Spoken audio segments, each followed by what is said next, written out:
Welcome to the Unlock Your Block podcast, career empowerment with me, Robin Cartwright. Join me as I empower you to shine in your career, to up-level your life, and to go after your dreams. Let's talk. Hey, thank you for joining me today on the Unlock Your Block podcast with me, Robin Cartwright. Today, I've got a fantastic guest, and we're going to talk about empowerment. So let me get to it. This is Dr. Amanda, who I have been following for some time now. And Dr. Amanda Berry-Entes is known as the mindset healer and meditation ninja for entrepreneurs. She has founded the Inner Power Daily, an international best-selling author, and the host of the 2% globally rated podcast called The Inner Power Entrepreneur, which I listen to quite a bit. After going from food stamps to a six-figure business fast, it's become her superpower to teach entrepreneurs science-based law of attraction strategies to reprogram the energy and mindset and business growth habits so they can get what they want in life and business. You can learn more about Dr. Amanda by going to her website, innerpower101.com. And we will list that in the notes below so that you can read it and go to it. We'll also talk about it again at the end. So Amanda, thank you, Dr. Amanda, for being here. Yee-hoo. I appreciate it. Thanks for having me on, Robin. There's nothing more fun to me than talking about empowerment. So yes, it's your thing. Yeah. So tell me and tell the listeners a little bit about you and how you got into this to where you are today. Yeah, I would say because our topic today is empowerment, I always like to, have the audience engaged and think about a moment where they felt the most powerful. So think about sometime you felt like confident, clear, connected with yourself, inspired, on track. You woke up like with ideas and you're going, I can't wait to get out of bed because I can't wait to do what I want to do, right? That's to me a state of empowerment and being powerful. And my journey started from a state of total disempowerment and having really victim mindset where I was stuck and struggling and stressed out and really in survival mode, like even this feeling of like threat to your existence because I didn't know I was facing homelessness. And so, I was crying on the floor one night and I had left my 15-year marriage having an affair. My next relationship wasn't working. So my boyfriend had moved all of his stuff out of this basement where we had rented a house together. And I was laying there scanning my life history and going, oh my God, no one's going to come save me. Who's going to help me? I was already on food stamps to feed my 3 kids while I was working my way through grad school. And, I'm thinking, I don't know where I'm going to live. I can't afford anything. I had spent the whole day on Craigslist and I couldn't afford anything. And so I was really freaked out. And I had this moment while I was scanning my life history and I thought, wait a second, I'm the common denominator in every part of my life history. And it was this moment of clarity where I thought, okay, I need to change. And so I sat up and I said to myself, and I wouldn't have used the word declaration at the time, but in my mind, I made this declaration, like, I'm willing to do whatever it takes to have better relationships and make more money because I was tired of what I was experiencing and I was really broken down. And so I started listening to podcasts because I could listen on the go. They were free. I listened to them on double speed and I started learning and changing. And as I was listening to these, I was noticing that they were done by coach type people. And my department at the same time was having this national news fallout where professors were leaving the department. And I started thinking, I don't want to be a professor anymore. This looks way too stressful, not enough pay. I'm going to have to move, just so much stress. But I really loved teaching. So I thought, I'm just going to try it out. Like, what if I take the leap once I get my degree and become a coach?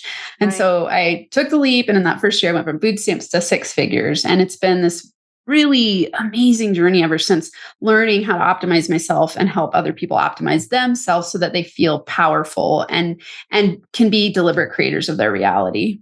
Yeah. Well, so many of us have to go down to that bottom where we're just at the rock bottom and we're just, in desperation to figure out how we need to change or what we need to do. So Yeah. why do you think that is when you're dealing with empowerment? Why do we have to go down to rock bottom? It's because we're animals and we live by the pleasure pain principle. So we're always seeking pleasure and avoiding pain. So if our life is comfortable enough, we're not as likely to want to change. And so, I always think about it as struggle is the seed of success, because when you're Right. struggling and you feel really stuck in survival mode, you're going to be uncomfortable enough to change. Right. So we have a lot of women listening that want to empower themselves. They want to move up in their careers and elevate their lives and up level. So how do you do it when you're down there? Like you said, how do you pick yourself up and start moving? I mean, it's so hard because all you want to do is sit and cry. Yeah. Yeah. You know, I feel for people who are in that current position because it feels powerless and hopeless in a lot of ways. And I want everyone to know it's not.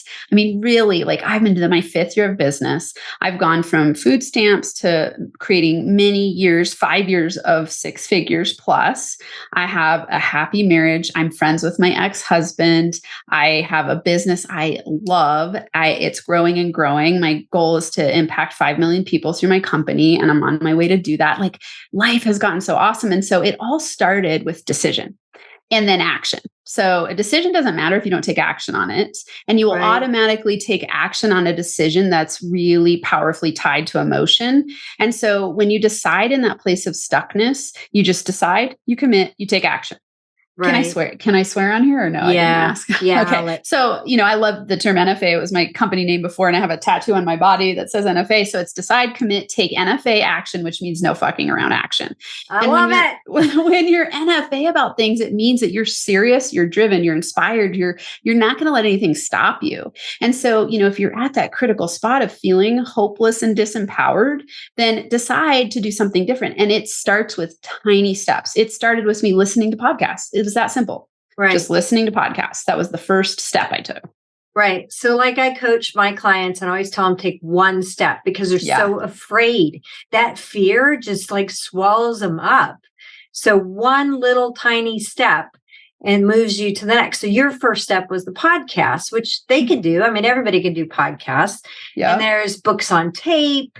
There's even going to like your website and checking it out and seeing what inspirational things you have on Instagram. There's so many things out there right now with social media. So just one tiny step, which then moves, I'm assuming, to the next step and the next step. That's how I'm doing it. Yeah. I love that you said that, Robin, because I always tell people, and you're exactly right. We get this idea that it has to be some massive shift overnight. It doesn't work that way. I always tell people you just need to know step A to B. You don't need to know A to Z. So just take step A to B, and then C will present itself. Right. And then D will present itself. And then you can have like these quantum leaps where you go from D to, M. And then because you start to gain clarity as you move in that direction and build momentum in that direction. And that's how the law of attraction works. The more action you take with a decision and emotion behind it, the more opportunities come your way that you couldn't plan for. And so it's about getting into momentum and action and building up energy around it. And then it creates this powerful magnetic force that starts to attract opportunities your way. Yeah. And as you're doing that, you're feeling more confident about who you are. And I noticed that when I felt that my company wasn't seeing me in a way I wanted to be seen, I had to learn about the job I wanted to be in, research it, take one step, which was start researching the job.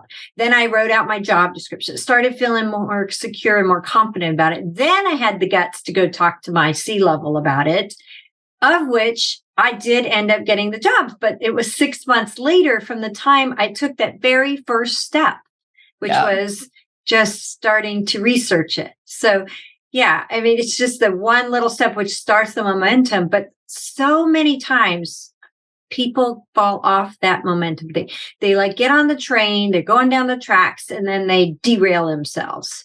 Yeah. So I see it so many times. I have a meeting with a client. How's your week going? Oh, well, this is what happened. And I said, so you stopped the momentum. You derailed it on the tracks. What is your advice about picking that momentum back up to getting back on the tracks? And if we get back on the tracks, did we just fall down all the way down to the bottom again? Or is it possible to mend it and keep going? These are great questions. So the way I teach people a permanent transformation is my 3-step formula. It's the Inner Power formula. So it's number 1, recognize. Number 2, reframe. Number 3, repeat to reprogram. So the only way that you're going to reprogram yourself for success is to repeat, which means that you've got to be dedicated and it's a conscious choice. No one's going to come and save you. This is what I think it's important for people to know. If you're in a victim mindset, you're blaming the outer world for your reality and you're thinking that it's outside of you that has the solution. You're the solution, right? You've got to choose to keep doing what it takes. And if you fall off the wagon one day, get back on. It's okay. You're going to. There's nothing wrong with that. You just decide again. So it's about recommitment every single day.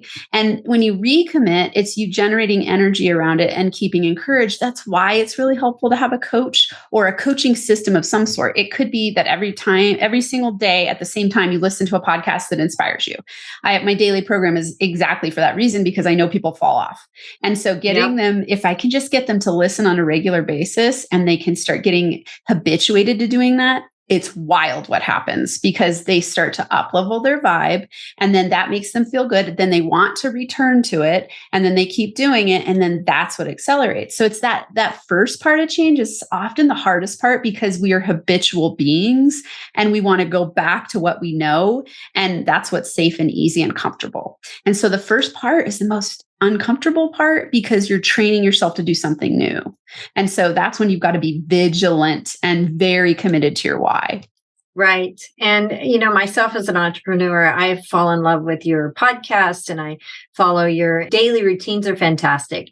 But I'll admit, I don't always stay on them, but I do go back. I get back on the train track. It just, life gets busy and then you forget. And so I have to keep reminding myself. So I'm human too. I'm getting into my little habits and I have to remind myself. But Amanda's great. She sends out these little emails and I'm like, oh, I didn't do it today. I got to get back on that. so it's good. It's really good. Can I share a strategy here that helps people a lot? Please. So this is interesting to think about. Our phone, they've done research. Guess how many times a day we look at our phone? It blows my mind, actually. Someone told me this the other day. I was like, oh my God, that's amazing.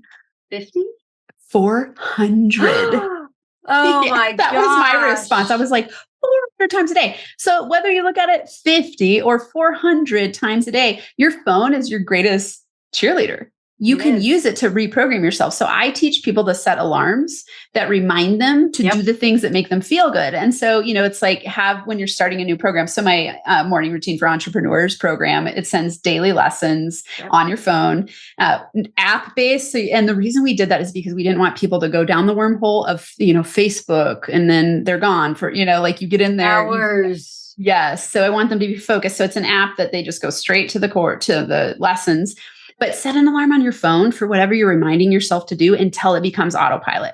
So when I was starting to up-level my vibe, I would set alarms on my phone that just said, do an energy check-in. And I would set it every 90 minutes. When I started meditating, do a meditation every 90 minutes. And it would go off and I would just do it right then for 2 minutes. Right. And then it started to change the way I felt. And then I would start to crave doing it. And then it got to the point where I don't need the alarms anymore. Now I just meditate automatically.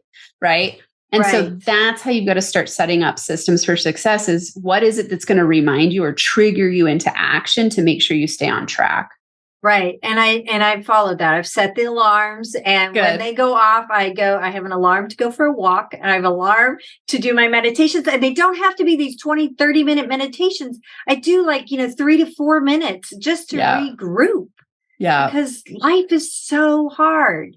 Life can be full, right? Yes. Those strategies are great. So what about when we're in the Can I say something really fast? Yeah. This is fun. Because you said life is so hard. Let's reframe that. Because if you keep telling yourself life is hard, that's what you keep creating in your reality. Right. So everything you think and feel and say is how you are manifesting and attracting to you. So when you notice yourself saying things like, I have to do this, that feels very victim minded. Yes, if you're inspired by something, you'd say, I choose to do this. I'm ready to do this. I'm excited to do this. Right. No one, like when I'm getting on this podcast interview with you, I'm like, I can't wait. I'm excited. No one's like, oh, I don't get up. I'm like, I have to do this with Robin today. I'm like, oh, I can't wait to talk to Robin. This is going to be awesome. Right. That's So right. you'll know when you're forcing yourself to do things, you'll say have to. When you are inspired to do things and you'll be excited to do it. When you say it's going to be hard, it makes it hard. So a fun reframe there. And so this is, remember, This is great. recognize, Yep. reframe, repeat to reprogram. So in Right. the reframe, you could say, how could it be easy? Like I would Right. love to attract ways for it to be easy, or I choose to take easy steps or something, something that resonates with you just to reframe it so you don't recreating a reality where it's hard. And I say this, I think so many people will resonate who are listening because one of the biggest money blocks I see for people or just blocks to success is that belief that it's hard to make money or it's hard. Life is hard. Life is hard. Making money is hard. Having a good relationship is hard. Right. We program ourselves with that statement a lot. And so it's really important to start reprogramming yourself toward, could it be easy? How could it be easy? I would love for it to be easy. I prefer for it to be easy, that kind of thing. And this goes back to the podcast before you, where we talked about changing your story is changing your life. So changing your mindset, whereas like I try to get up in the morning to say, I am in the flow. Wouldn't it be nice if blah, blah, blah. And I walk through my day and turn it into a beautiful day. So then I don't feel that strain of, oh, this is awful. When I think about my career, some of the best jobs I had was I was in the flow. I loved the people I worked with. I enjoyed what I did, so that commute and that drive, that didn't even bother me, because what was I doing? Putting on my podcast, enjoying my day, learning about you. It was a fantastic time. And then when the universe said, okay, that's over. Now you've got to do this. It was like, say what? Yeah. So then I get that pitfall. I went down. Life is hard. Oh, woe's me. And I think I gave myself 2 days to feel sorry for myself. And then I pulled up my big girl panties and said, nope, get back on it. Yeah. So do you remember going through those pitfalls? Like, oh my gosh, I got to get back on track. Definitely. Before I started doing mindset work, I felt like that every day. I felt like I lived in the down. It was like pushing hard all the time and not knowing or understanding why I was getting such crappy results. Like I would see people around me succeeding and having money and having these like happy relationships. Or so I thought. The more I worked with people, the more I realized that everybody struggles.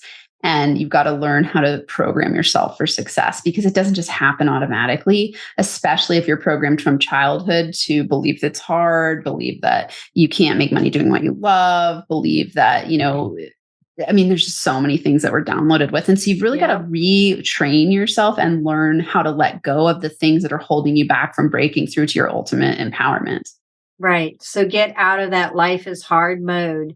Move into life is in the flow.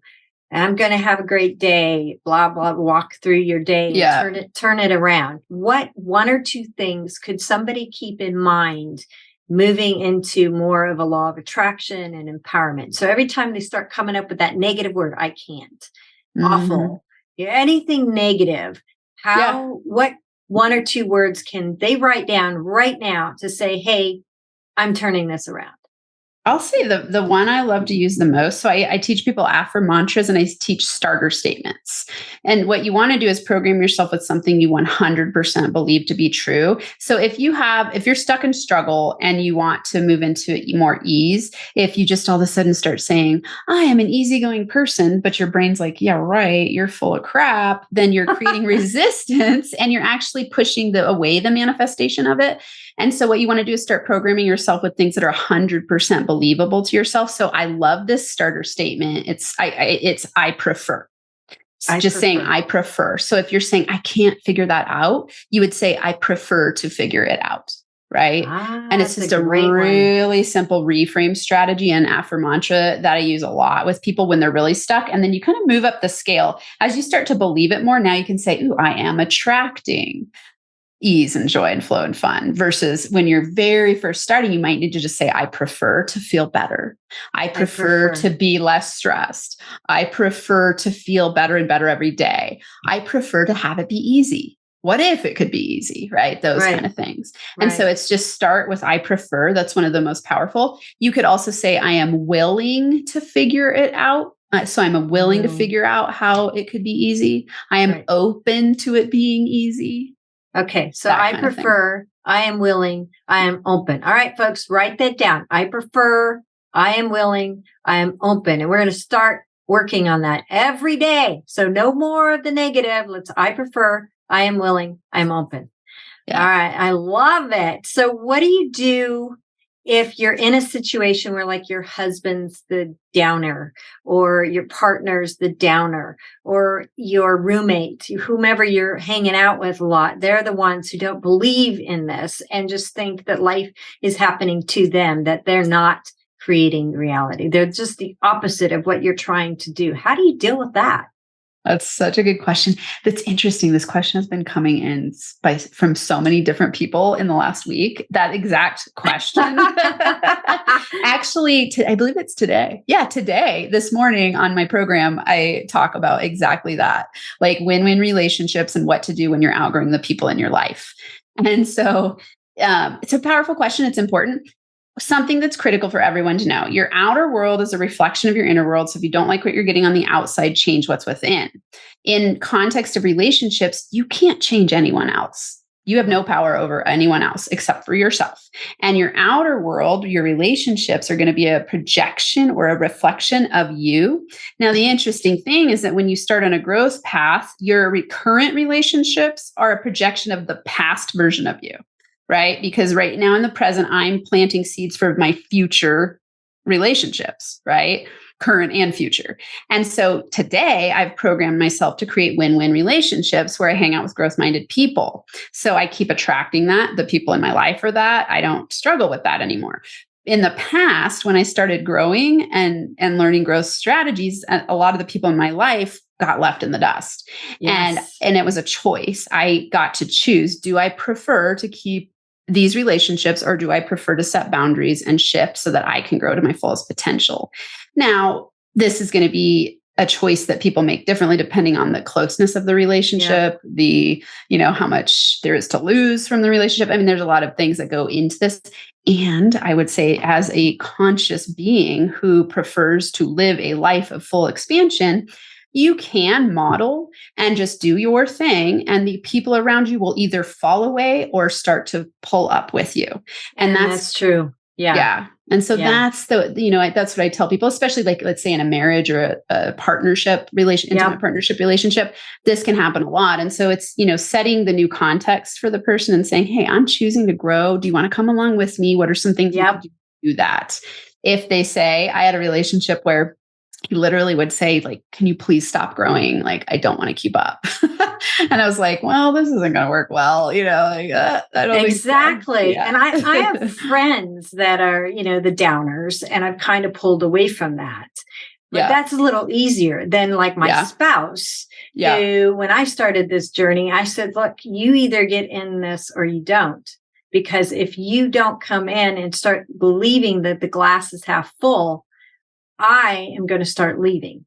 Yeah. And we are going to separate because this is where I'm going. So either you come along with me or not. And he's jumped in hesitantly, but he's coming along little by little. Good for him. Because, it just depends. Yeah. Do you want this or not? And it's weird. It will divide you as you grow and become a better person. But in the long run, I believe that you are on the right path in doing this and staying empowered and following the law of attraction and following this. And if your partner doesn't want to be a part of that, it's sad, but maybe it wasn't going to work out anyways. Yeah. I always tell my people, loss is the gain of that which is more aligned. Loss is the gain of that which is more aligned. And it's because what happens is you actually start to up-level your vibrational frequency. And so there's no more resonance. And so it starts to just take care of itself. It's wild how it happens. And then you just don't attract those relationships into your life anymore. Or the person like your husband must care about you a lot and decides like, hey, I want to be on track with you. I want our relationship to work. So I'll just keep I'll keep pace, or at least keep making, maybe not on the same exact pace, but at least making the effort to stay somewhat with you so that you can maintain your relationship. And so it's a partnership choice. Something you said that was really important is that you said it to him. You set the context and you ask for a new agreement. And I think that people, again, get scared of that. And it's really important to do because unspoken expectations lead to resentment. Right. And I figured when I had that conversation, like, your subconscious better be listening here, because this isn't going to work if you keep doing what you're doing. Yeah. And it's listening. I mean, it's small little things, but I see him coming around. He'll ask me questions about things. That we were in the parking lot and he goes, okay, we're going to find the right parking spot. We're doing the law of attraction for the right parking spot. I'm like, score, it's working. That's so fun. Yeah. It's fun to do that with people. Yeah. So that's great. I love this conversation. I could do this for hours with you, but we don't have all day. So to wrap things up, what advice would you give the women out there, again, that are just really struggling and trying to figure themselves out and move into this direction, but are saying, hey, Dr. Amanda, it's just not working? What advice would you give them? Start saying to yourself, I prefer for it to work, instead of saying it's not working. So they could go, I prefer for it to work. I prefer to feel good. Now, what's one thing I'm going to do to feel good right now? And just do one small thing. I could be dancing around your house. It could be listening to a song that makes you happy. It could be petting your cat. I mean, whatever it is that makes you happy, do that. And every time you notice yourself feeling off, just go back to something that makes you feel joy-filled. And you'll notice that after a month of doing that consistently throughout the month, you will have recognized that you were off energetically by the way that you feel. Then you reframed your energy. You're repeating yourself to reprogram. Now you'll notice the next month is higher vibe. Even just a little bit higher vibe is an improvement. And then the next month and the next month. And that's all I did to reprogram myself. I'm not magic. There's nothing special about me. I just followed a system, a law of attraction system to up-level my vibe and attract success, love, money, opportunity my way. And that's what I love to teach people to do, because anyone can do it. Everyone is an energetic being who can tap into the rules of the game of life and win. And change their story and change their life and empower themselves. Empower yourself. Go for it. Yeah. Thank you so much. Do you have anything that you'd like to leave with our guests today? Absolutely. So if they go to innerpowerdaily.com, they'll find all of my stuff. So all my handles at innerpowerdaily. If they're entrepreneurs or entrepreneur interested, they could listen to my podcast, Inner Power Entrepreneur. And then, like you said at the beginning, I have a free course that's called Inner Power 101. That's a great way to learn strategies to uplevel your vibrational frequency. So many amazing things on my website. Just go to innerpowerdaily.com. Yeah. And if you're working full time right now and you want to become an entrepreneur, I would recommend starting here, because there's so much you will learn from Dr. Amanda that when you're ready to make the switch, you will know what to do. You'll be at that energetic level, because so many women just say, oh, I'm going to quit my job and I'm just going to go do this. Yeah. And I don't really recommend doing that. I recommend getting into the vibe first. So do this for some time. Work with Dr. Amanda. Highly recommend her podcast. She's fantastic. Thank you so much for being here. I really appreciate it. Thanks for having me on. All right, listeners, you go have a great day and go shine in your careers. We'll talk to you later.